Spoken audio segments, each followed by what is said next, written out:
What is up, my friends? You are very welcome along to Sunday evening's Anfield Agenda News Roundup, but we're going to be asking the question, is Arne Slot safe or not? It depends on who you're listening to, what you're reading.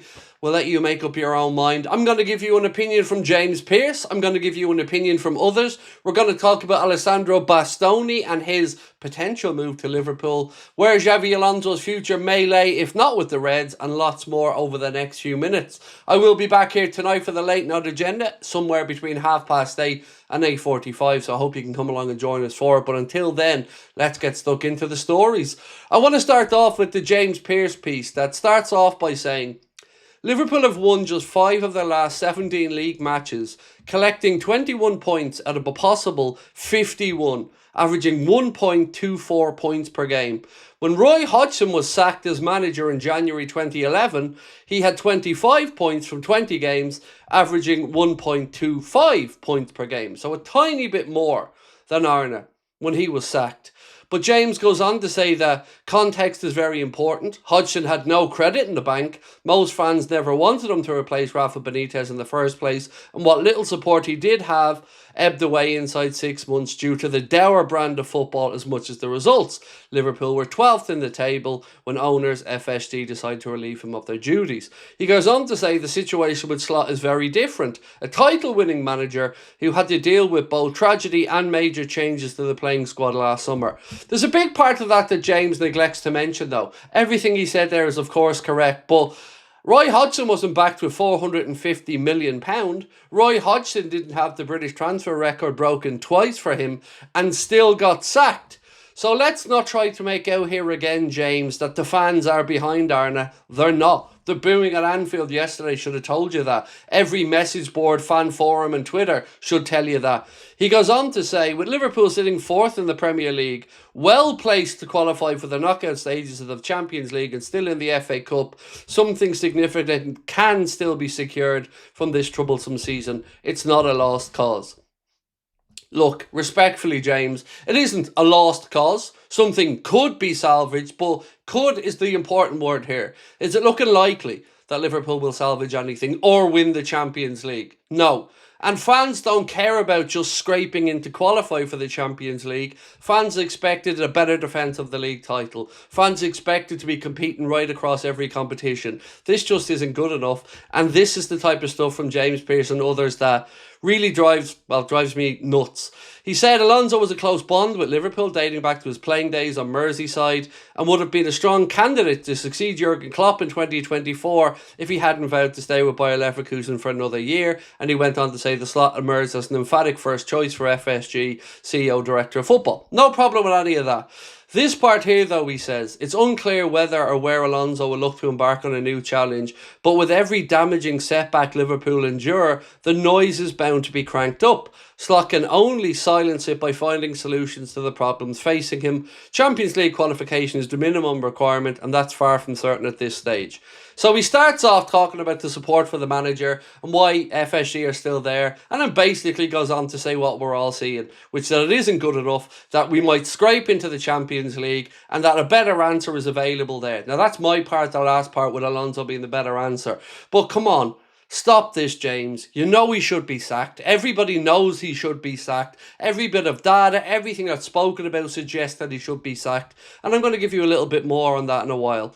So Miguel Delaney, he was speaking about the fact that Spurs could be about to axe Thomas Frank or potentially have been mentioned to sack Thomas Frank. And Miguel Delaney writes, should Spurs ultimately sack Frank, Alonso is a name that would have appealed and has been raised within the club, but he feels he will have better options in the coming months.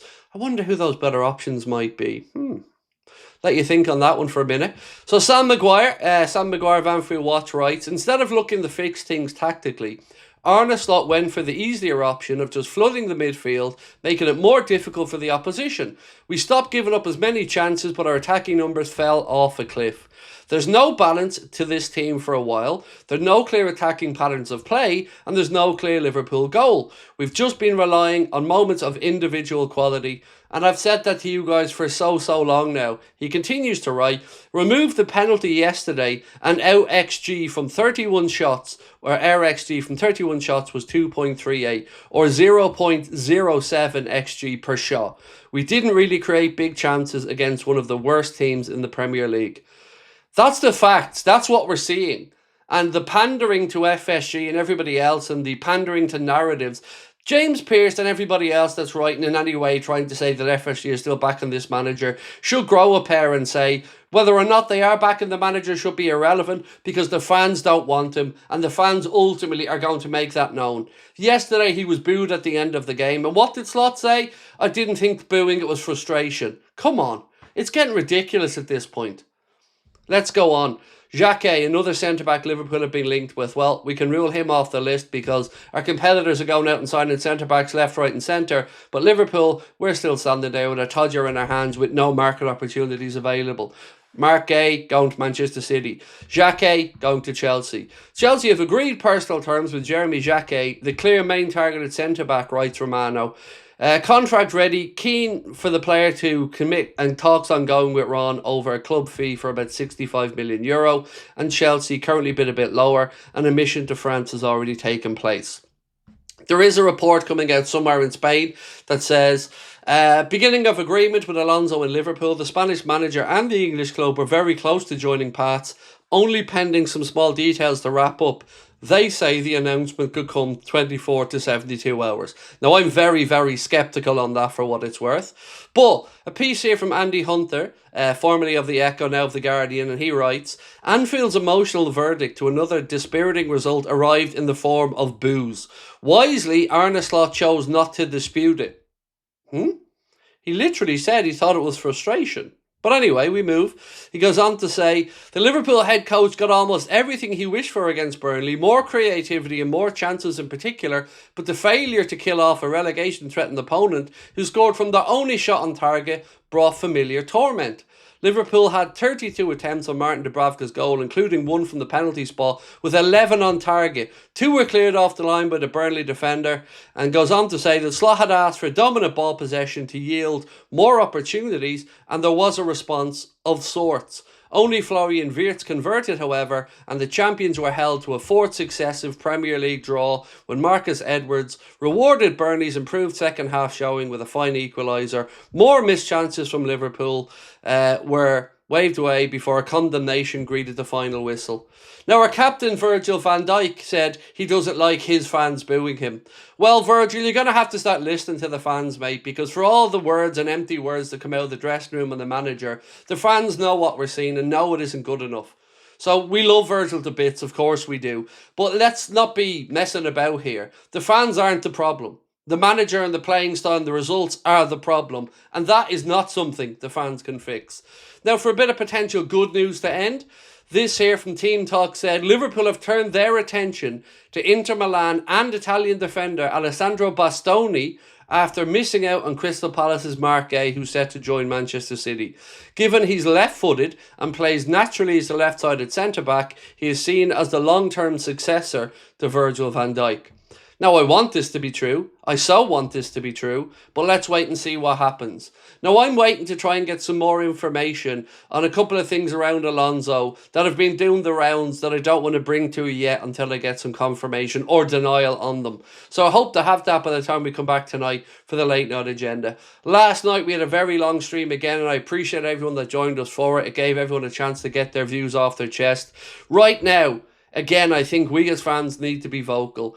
This talk of it could be saved, the likes of James Pearce is saying, well, of course it's possible. But we're not seeing any evidence of it. And how long are we going to let this go? Virgil was told that those 3 draws against the 3 promoted sides at Anfield were the first since 1980-81. Do you know what your captain's response was? Wow. Even he was shocked. The season is terribly poor. It isn't going to be rescued by Arne Slot. It is only going to get worse. And Wednesday night, we face a very difficult trip over to Marseille in the Champions League. And the result of that could have a huge impact on whether we automatically make it through to the knockout stages or we have to have the playoff round, which would be an extra couple of games. I would implore the club to do the right thing and get rid of the manager now. As I have said for a long time, and I will continue to say, it isn't going to get better. There's no signs of it getting better, and the fans are having their say. Don't try to ignore this. It isn't going to go away. The fans know it isn't good enough. The fans are fed up and tired. So we, as fans, need to stick together, speak up. If you've got a podcast, a platform, make sure you have your say. Because you're due it. You're acceptable. You're allowed to do it. We don't have to just accept this narrative of nonsense that FSG are calm. No, they're not. If they miss out in the Champions League, we know that shit will roll downhill and it will affect the rest of us.